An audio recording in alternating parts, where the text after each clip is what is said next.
Accessing library computer data. Welcome to the Star Trek Attack Wing Battle Bridge podcast, episode 2, where we will be discussing the In a Mirror Darkly OP event. This is our debriefing episode in which we will discuss how the event went. We will introduce ourselves as hosts and then tell you a little factoid about our relationship with Star Trek. In this case, it'll be our favorite ship from the series or movie. My name is Chris. My favorite ship is the Defiant from Deep Space Nine. Hi, my name is Danish, and my favorite ship is the refit Enterprise from Star Trek II: The Wrath of Khan. Hey, I'm Pete. I was going to say Defiant too, so Chris stole it, so I'll go with the Enterprise E.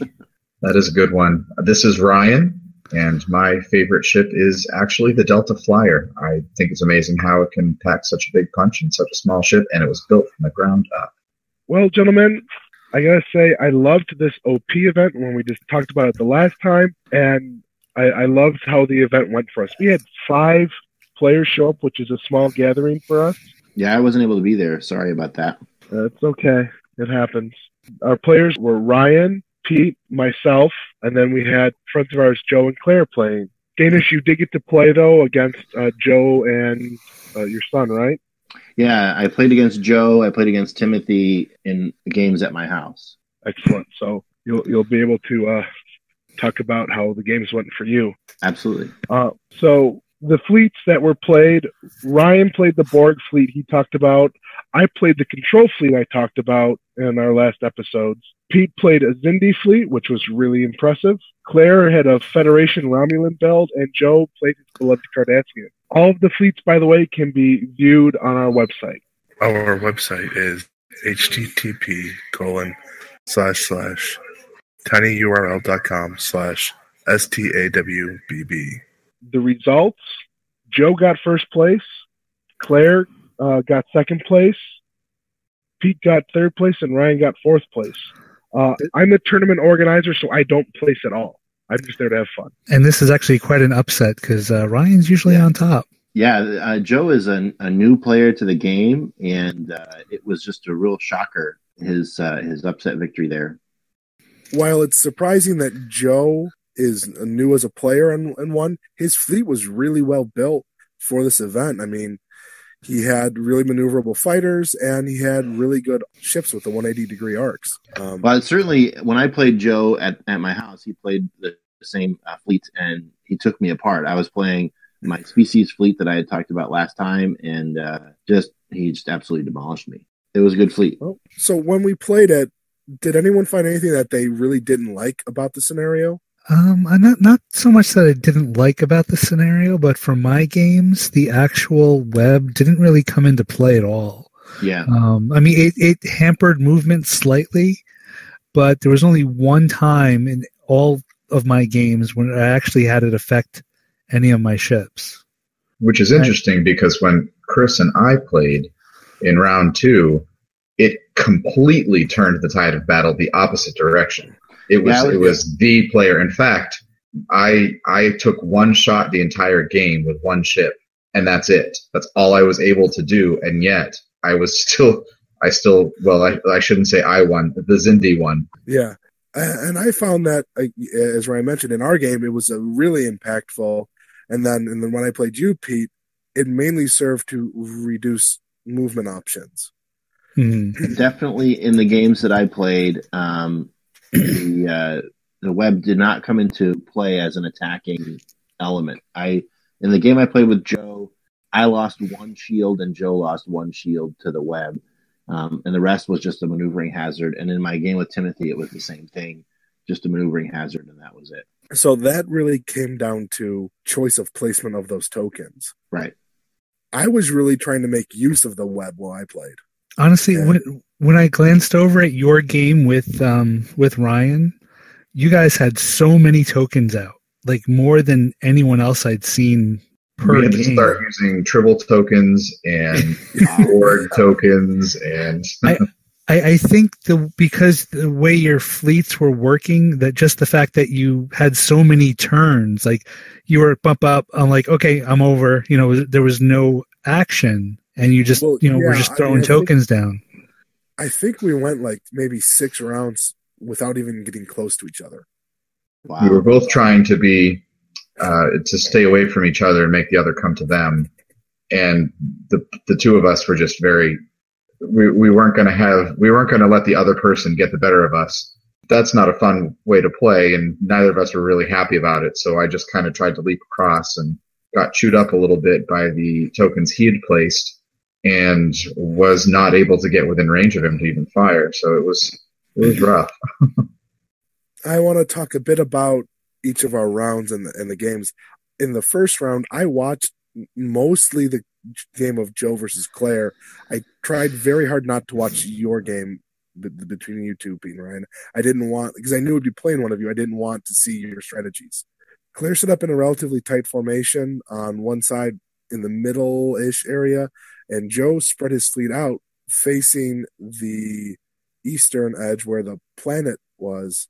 And their strategies were, they were going to joust, but Joe first moved down along the edge of the playing field and then arced in, whereas Claire came straight across. In about second round, or maybe third round, they started to attack each other, and Claire split her attacks between two fighters, and then Joe just dominated all the rest of the combat from what I saw. And he took away the victory. Joe won. Running two sets of Hidekis it's a powerful play. Yeah, especially with those Galar class phaser banks. Right. And you're throwing a ton of attack dice, and with quality. It's a powerful combination. And I'm pretty sure that Joe also had Squadron card that allows you to combine your attack onto another ship's attack. So there was a turn where I believe he was rolling 12 dice. Yes, he did. So yeah, I can see why she had a rough time with him. How about in your game, Pete and Ryan? Well, I tried the similar tactic as I did with Ryan, where I tried to draw out my opponent in between the gas giant and the edge of the map. And I don't remember. You got one ship stuck back there, so it wasn't really a player for maybe 2 or 3 turns. I don't remember how it went with Joe. I remember how it went with Ryan, though. The plan would have worked, except he actually kind of countered me a bit because he didn't come as deep as I was hoping he would before I split my ship back into to the left of the gas giant with the rest of the fleet. So he kind of countered me there, but I don't remember how it worked with Joe. I know you tried the same thing against me, and it didn't work out to your advantage. No, not at all. I think this was one of the shocking results in that Pete, you decimated Ryan's fleet. Yeah, well, he got some great rolls, and I was just coming up with blanks pretty bad. Not that you weren't doing a great job, Pete, obviously, but. Right. There were some times when I was just staring at those little green orbs or green, not cubes. What do they call those? Octahedrons. What's that? Octahedrons. Yeah, that sounds like it's probably a math term. I was just staring at those and looking at them and shaking my head, disbelief. Well, we discovered that while Pete's dice don't like the Klingons, they definitely like the Xindi. Apparently. And that Xindi fleet was nothing to shake your head at either. That was a really good fleet. I really had no idea that was even possible with the Xindi, honestly. I mean, it didn't seem like they were going to be that big of a faction because they don't have a lot of ships. I mean, at the moment, they only have the 6 ships. Well, 7, including, what is that, the Weapon Zero that I totally forgot about. Didn't even realize existed until you guys told me about it. You know, so you don't have a lot of cards to pull from, but they do have some nice cards. Well, yeah, and you got your attacks up there. You had the potential to roll like 8 attack dice, and I found that terrifying. And that doesn't happen for me a lot. That does not happen for me a lot. But I think we'll be seeing a lot more Xindi at our venue. Actually, it was 7 attack dice, not 8, but yeah, close. 7? Oh, okay. Yeah, that's still more than I was tending to be rolling. And Danish, you said that you played Joe and he decimated you. Yeah, I brought my species fleet, and I got off to a bad start maneuvering wise, and but so did Joe. So I sort of hoped it would even out, but he had his I had low captain skills, and he had high captain skills, and he was able to use both wings of fighters against my lead species ship. Was able to take it out pretty quickly, and after that, I was pretty much toast. I mean, there was very little I could actually do to get the upper hand. I wasn't rolling well, and with the combined might of his two fighter squadrons, made it very difficult. I'm not sure. He had two Gallows as well. I'm not sure the Gallows even came into play almost at all. Just as the support ship for his fighters, really. Right. Yeah. Now, when I played against my son, he was running a mixed fleet with a variety of different ships, and he did a great job. But when you don't have a mass of attack dice, the species bioship is just very difficult to take out. So I was able to overwhelm him there. He did take away at least one of my ships, but I was able to get the victory. Okay, cool. Our second round saw Pete versus Joe. How did that game go for you, Pete? Not well. It was a good game. It was a good fight. I was able to take out his two Gallers, but I just had trouble with those fighters. I could not throw enough shots at him to get them down, only because there's only so much I could do. When you're only, diminishing by one for each attack. Yeah, I understand. I still find it personally worth it to focus on those fighters. I mean, you had 4 ships. You could have taken off 4 tokens and made one of those fighters pretty much pointless. Oh, I did harm one of them pretty severely, but I couldn't counter what he was throwing at the other ships. So by the time, I knocked down one of his fighters. I forget how far. I think it was down. Maybe how do those tokens go again? It's I think it must have been at least half. I got one of the fighters down, but I also had the Galers. I had to take those out. Take down their shields, take down their body, and the way the dice worked, I had to devote more shots to them to take them down this turn with rolling, just to get them. And I was like, you know what? I'm just gonna. I was like, if I can get Picard, as he called them, Picardassian. Yeah, everybody wants to kill Picard. I wonder why. Maybe it's because he's giving extra actions every turn. That action economy is still a big deal in this game. Yeah. I got to kill him twice in that day, so I was happy. Yeah. But it's just like. It was nothing else I could do. By the time I was taking down his fighters, I was out of ships. The second round saw Ryan and me playing each other. Our setup, I did a very tight formation just inside the planet token. And Ryan, you split your forces. You had 2 ships, your Equinox and your Avatar of Tomed in the corner facing diagonally in, and your Queen Vessel Prime over by the planet token facing the western side. Yes. I thought that was an interesting setup. I was kind of hoping you would deploy all your ships on my side and I could mess with them more than I was able to. And I think that your control fleet was really good and would have been really well. But as you said, even while we were playing, you were like, I should have done this last turn. Yeah. I should have made you do this last turn. And it was just like one of those, you get so caught up in the moment that you stop planning the next turn or the 2 or 3 turns ahead. And I think that's what ended up happening. And actually, I think that the placement of the mission tokens is probably a large contributor to why so many of us were trying to just live in the moment and eke our way through each turn. Yeah. I mean, I really made mistakes placing those tokens in our game, but I'll get to that in a little bit.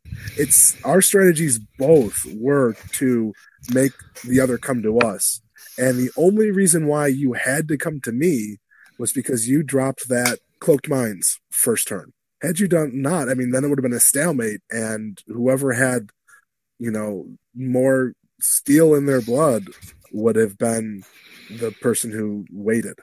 Yeah. Because you gave me those points, so I didn't have to come to you at all. Right. And at that point, I told you I'm not going to because. Well, you didn't need to. You would have won by TKO, and that's a strategy. And we're both kind of looking at each other 10 minutes into the match, thinking, "Is this really how the next 15 minutes are going to go?" Yeah, I mean, I guess I was going to start.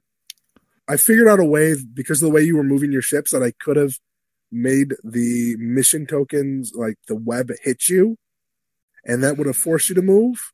That's when I saw that coming about 2 turns out, which is why I tried to jump through them, and I did take a couple of damage on my way through the webs with the two regular ships. Yeah, the Equinox really got hammered. I think it took you down to 1 hull. That could be, yeah, because it was destroyed very shortly afterward. Yeah, when you came out with your was it the NX that came out? Yeah, the NX-01 turned on it, and I used my improved phasers, and had a lot of quality with that roll. That was like the only thing that ship did all game.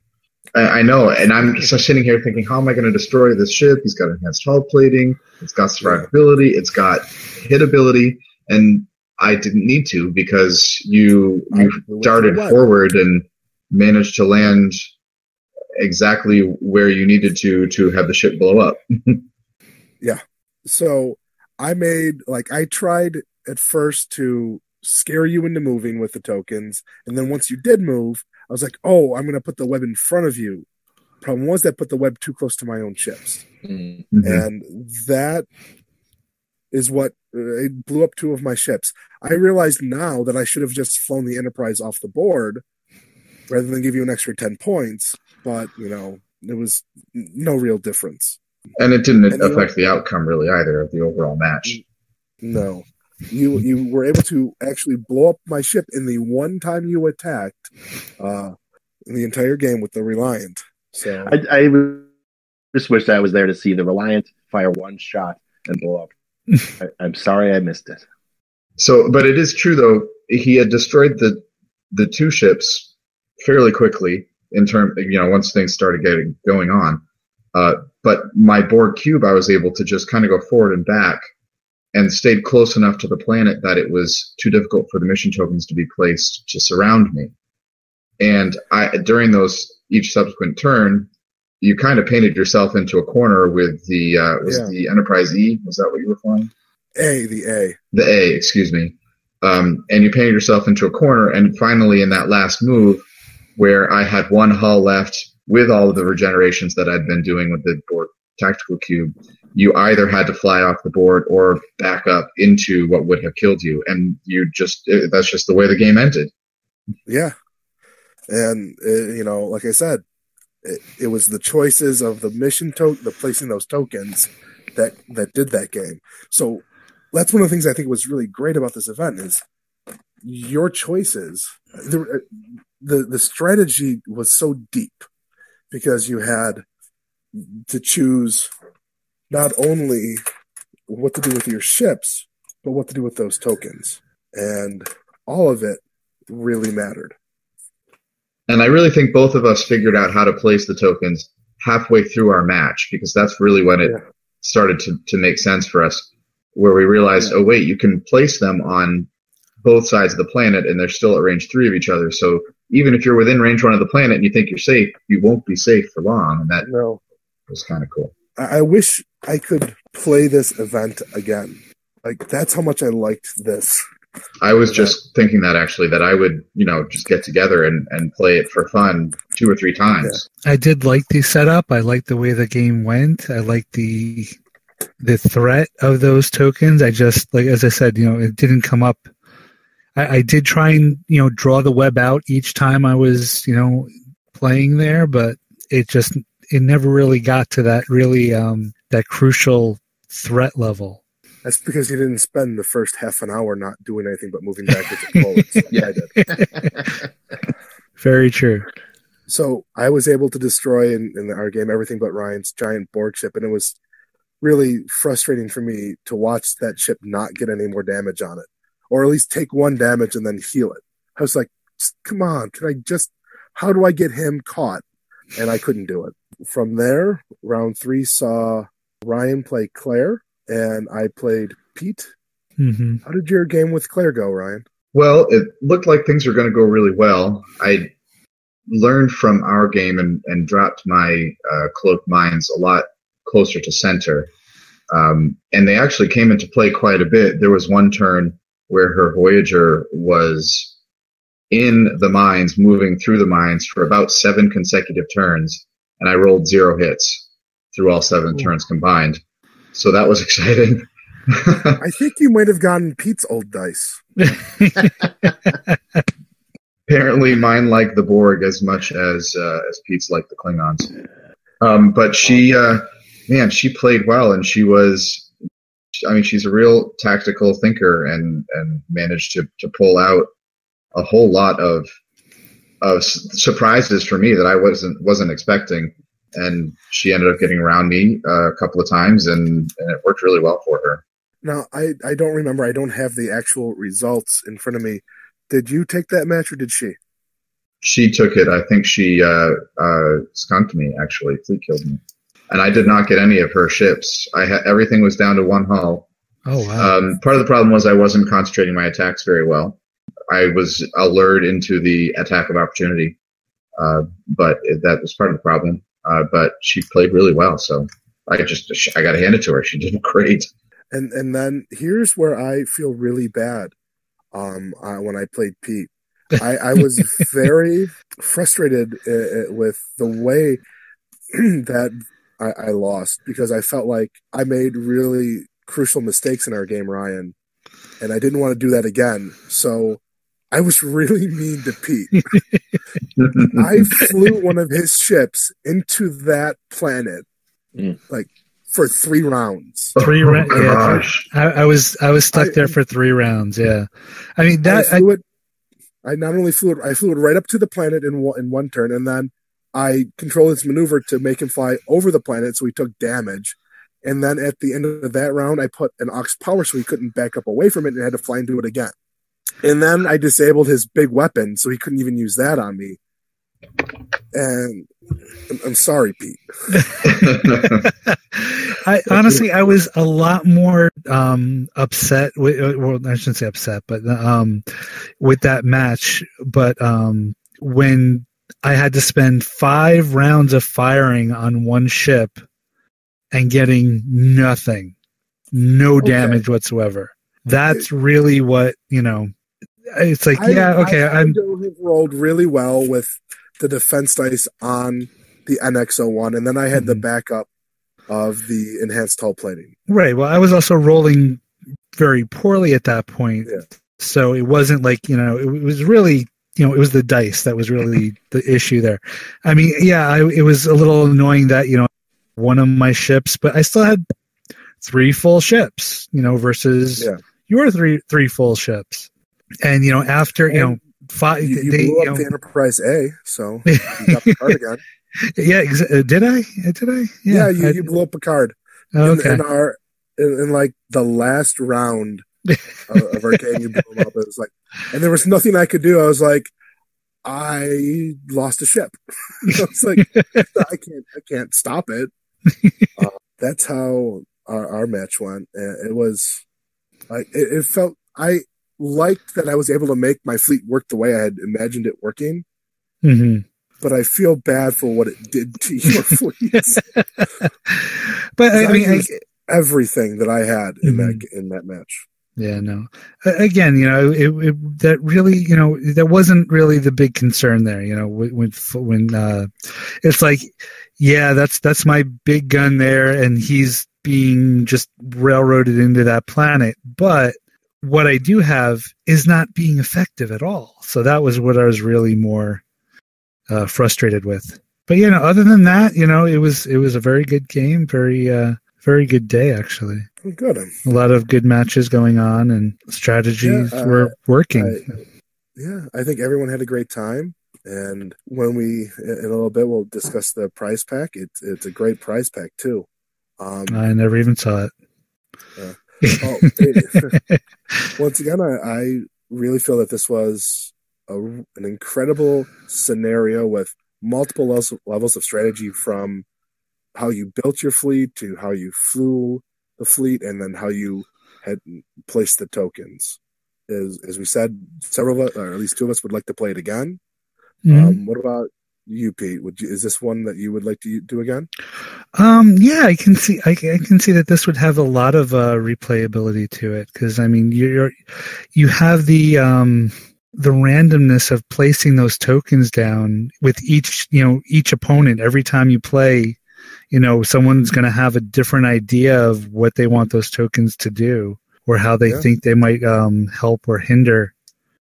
So it's not like, oh, it's just a wave coming across the table again. It's like, oh, well, no. It went this way this time. Okay. Oh, this time it went that way. Oh, all right. Well, there's the unpredictability for you, How about you, Danish? Is this one that you would play again?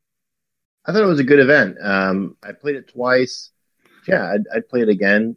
I'm not sure what I learned out of it in my games. I would love to have observed some of your games to see how that went. But yeah, I'd play it again. In this event, once again, Ryan and I traded off our every other time the other person wins series. I think we are 50-50 in our matches. Lifetime, over about 40 matches. We'll have to wait and see what happens in the next event, which will be our next episode. But I would like to talk about the prize pack right now. And what a prize pack. Yeah. If you, Pete, you didn't receive this one. Which I want to give him a little shout out. He won it, but said, I'll never play it. And he elected to give it to me. So that was pretty amazing. Even though I wasn't at the event, I was able to get a copy of it online, and I've got it in my grubby hands right now. It's a fantastic prize pack. All the images are posted on our webpage, which is http://tinyurl.com/STAWBB. The prize ship is the USS Defiant NCC 1764. It's a Federation and Mirror Universe ship. Not the Defiant that you're thinking. I'm old enough, Pete, that it is the Defiant I was thinking. It's a Constitution class ship, and it has the standard 3 attack, 1 defense, 4 hull, 3 shields, and the Federation action bar of evade, target lock, scan, and battle stations. It can host 2 weapons and 2 crew, and here's the really awesome thing: the special ability. Oh yes. When attacking, if your ship is not in the target ship's forward firing arc during the modify attack step, you may reroll all of your blank results. So you want to get the Defiant in behind somebody, just pound the crap out of them. Oh yeah. This is a chase ship. This is a ship where you want to use its maneuverability to get in behind your opponent. And with that 180-degree firing arc, that's not going to be hard to do. Yeah. And a white turn too. So I'm thinking I'm changing my mind, and I may want that ship back because I don't want you to have it. Well, I lost it. It's gone. Yeah, it's gone. I sold it to Danish. It's in the alternative universe. Oh my God, what Ryan can do with that ship. Oh boy, I'm in trouble. Well, here's the thing. This is a Mirror and Federation ship. So you can put upgrades and captains mixing those two factions at no penalty. Right. So and it's only 22 points, which gives you a lot of leeway. Yeah, you're no longer limited to Picard, Captain Spock, and Donald Varley as your 3 action economy captains, because you can now put in Mirror Riker, who can give you that action economy. If you're out of arc, you don't need the target lock, and you can get battle stations and a scan token and free rerolls. This is going to be a staple ship in a lot of good builds. I see aft photon torpedoes being placed on this ship, or any ship that has less than 4 attack, or even more than 4 attack. Maybe even 2 of them on a ship, because if you put it on a ship with a 90-degree arc, that gives you more than 3/4 technically, because of the actual dimensions of the base plates, of the time where you're going to be able to use those weapons. You pair that with, I've drawn a blank, the card that requires that you only place 2 time tokens instead of 3. Rapid reload. There it is. Or Arsenal, which allows you to place 1 less. That's true too. You could even do both if they combined. I don't remember about the rules on that. And have 2 weapons on your ship, and you don't even have to worry which direction you're facing. And then to also be able to re-roll all of your blank attack or blank dice rolls. I mean, you're talking about something that could really do some damage for such a cheap ship. Yeah, I guess. I mean, I personally look at that weapon as a not something I will really ever use. There are, to me, a lot better ways to get basically 360 fire and arc. I mean, for a lot of ships, dorsal. But this gives you a battle station conversion to a crit, which is a plus. You have to spend your target lock. You have to have a target lock to use it and spend it. And then the time tokens, if you want to spend more points on being able to reduce those time tokens, that's fine. But I feel that there are better options. Dorsal phaser array, aft phaser cannon, aft phaser emitter, dorsal weapons array. All. Some of us don't have all those cards, Chris. I want to say also, Captain Mirror Jonathan Archer, I think is a very good captain. I'm looking at him for a build that I'm doing right now. When attacking during the compare results step, you may place an Octopower token beside your ship to convert one of your crits into 2 hits. I don't ever see myself not flying Jonathan Archer. Wow, he's just phenomenal. He's got elite talent. He costs 4 points, and he's a 6 skill captain. I think that's a solid entry into the Mirror Universe pantheon of captains, and I think the ability to convert a crit into 2 hits. That's just gold. That's gold. He's a good captain. Yeah, I don't see him being the captain for this ship, the Defiant. I see him as the captain on the ISS Avenger, which gets +2 attack for having an Oxpower token. Yes, I was thinking that myself. It's a great combination. I think that Tucker, the Mirror Tucker, is a good card. Disable this card to remove up to 2 disabled upgrade tokens or up to 4 time tokens from any of your tech or weapons upgrades. Tucker might be a good way to make aft photon torpedoes an interesting build. You can remove up to 4 time tokens. Now, Chris, could you split that? He says up to 4 time tokens from any of your tech or weapon upgrades. Could you take 2 time tokens off of one weapon and 2 time tokens off another? Given the vagueness of the way it's worded, I guess. Sure, why not? The reason I ask is because if Ryan's doing his plan of putting 2 sets of aft photon torpedoes on the ship, then you're firing the one in one turn, you're firing the other in the next turn, and then Tucker clears them of their time tokens. That's got some power to it, I think. Yeah, that's. I can see that use of it. I mean, to me, it's 4 points on. For 4 points and an action, I don't think I would do that because you do need to regain your target lock each turn. So I want something with a passive ability that doesn't require my action, which I would need the target lock for. The other crew, Assault Team, I don't see the point in. It's a 5-point discard. You have to have no shields. You have to drop your shields. Your target has to have no shields, and you're putting 2 time tokens on, which means those upgrades are gone for a round and a half.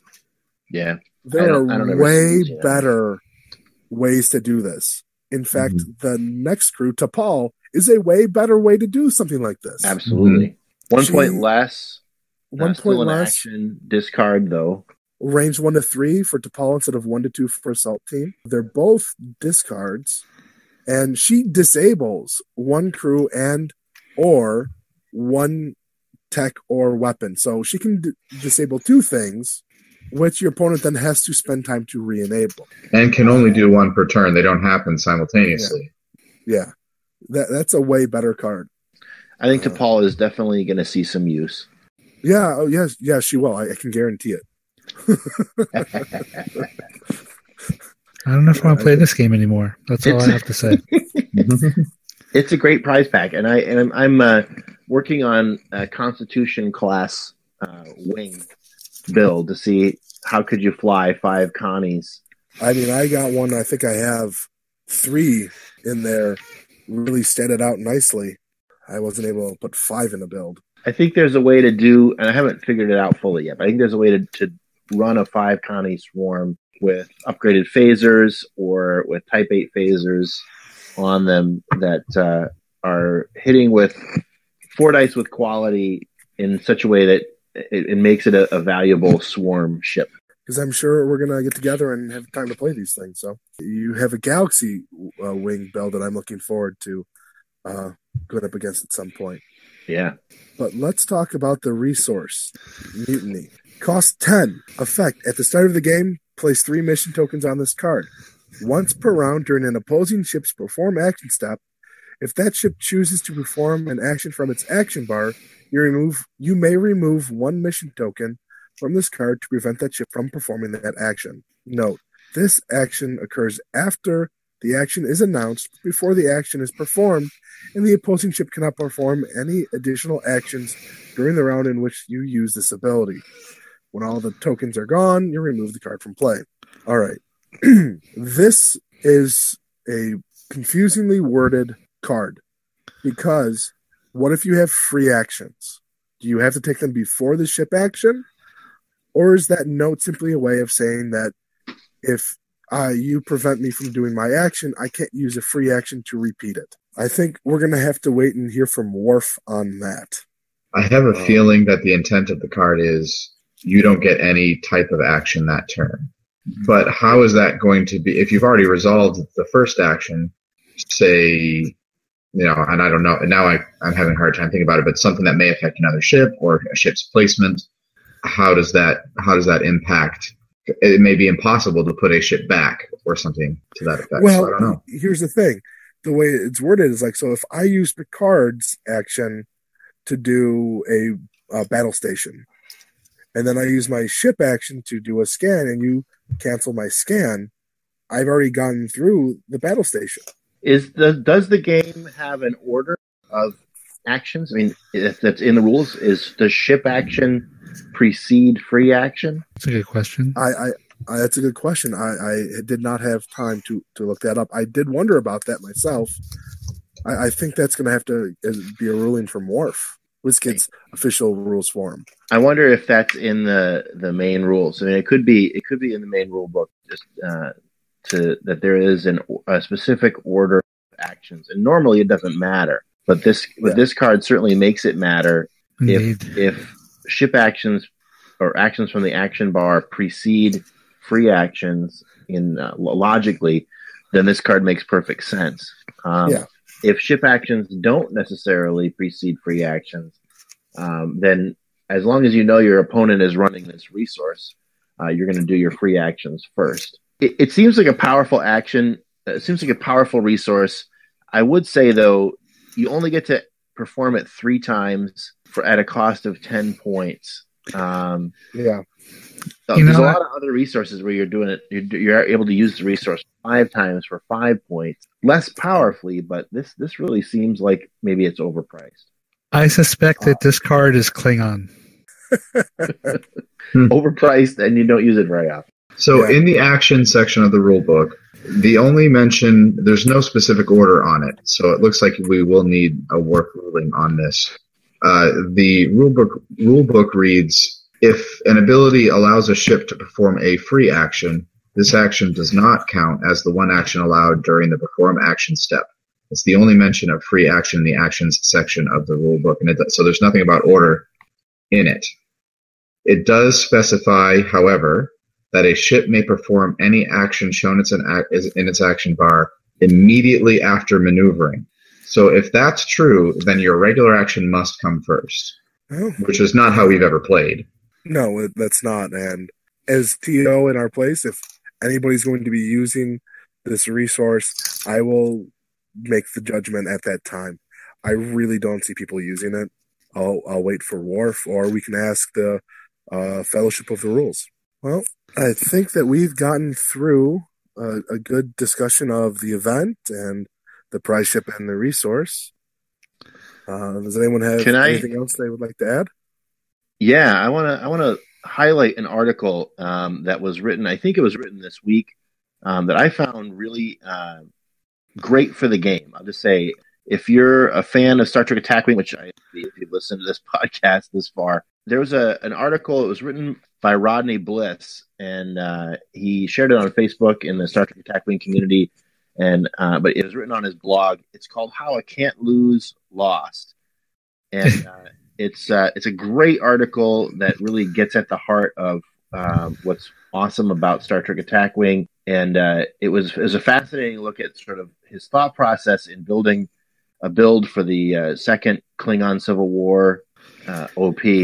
That was the one where you get extra fleet points for sensor echoing? For the sensor echo action, yeah. And I don't want to give the article away on our podcast, but go to rodneymbliss.com. You can find his article, How I Can't Lose Lost. It's dated April 17, 2017. I found it an excellent article, and I want to just recommend it to Attack Wing players. It's a great read. I read that article as well, and I totally agree. It was a great article, and it kind of really makes you think about what it means to be playing at these OP events and why you should be there. Our point is to have fun and to give fun to our friends. And, it is, obviously you want to win. And that's part of the fun. But I think that the lesson that Rodney learned in that event is one that all of us need to take to heart. I actually found I resonated pretty well with it myself. For those listening out there in the land of the internets, people have known that I've had a fairly regular build of a very unhittable Voyager, which I haven't flown. I don't know if any of you gentlemen have noticed or not, but I haven't flown it in about 4 or 5 OPs because it always won. And while it's nice to win, it was lackluster at times, and it wasn't fun. I wasn't providing fun, like you said, Danish, to the people I was playing against, and really it wasn't all that much fun for me either. Yeah. And so I've been experimenting, trying to play a lot more faction pure things, trying to play things that you don't see as often. And I mean, sometimes there may be a prize ship that I do particularly want, so I might make something that's a little bit more, angry. But yeah, I've been trying to do that myself, and I don't know, I've been having more fun with the game. I've certainly been having more fun planning for the game, because now I don't feel like I have to build a fleet around a 50-point Voyager. I just want to ask, how come no one told me about this article? It's on Facebook, Pete. I shared it on Facebook. How come you're not following Danish's feed? No, Pete has me blocked because I post all these weird things. Did you? I'm so sorry. Maybe I do. I don't know. It's okay. It's okay. I'm sure it was posted. I'm just joking. I just I didn't have time to look into stuff sometimes. The dirty secret of this whole podcast is that Pete does not know how to read. That's the problem. On top of being blamed for everything. Yeah, spoilers. Pete is at fault for everything, and he doesn't. All right, gentlemen. Thank you for being up late with me tonight, talking about our really geeky hobby. Those of you, the dozens of you listening out there, I hope you enjoyed our podcast. There are dozens of us. And if you hadn't noticed, we do not use our last names. Sorry, go ahead. There are 20 listens between SoundCloud and YouTube of our first episode. I'm not sure how many of them are me checking to see how many people have listened, but well, try to keep it down to once a week, and you'll have a better sense of how many people are listening. True. So our next podcast is going to be based around the Drive OP event. It's going to be our preview podcast. We'll be talking about our impressions of the OP event before we play it, and look forward to hearing that with you. Until next time, this has been Star Trek Attack Wing Battle Bridge podcast. Live long and prosper. Transfer of data is complete.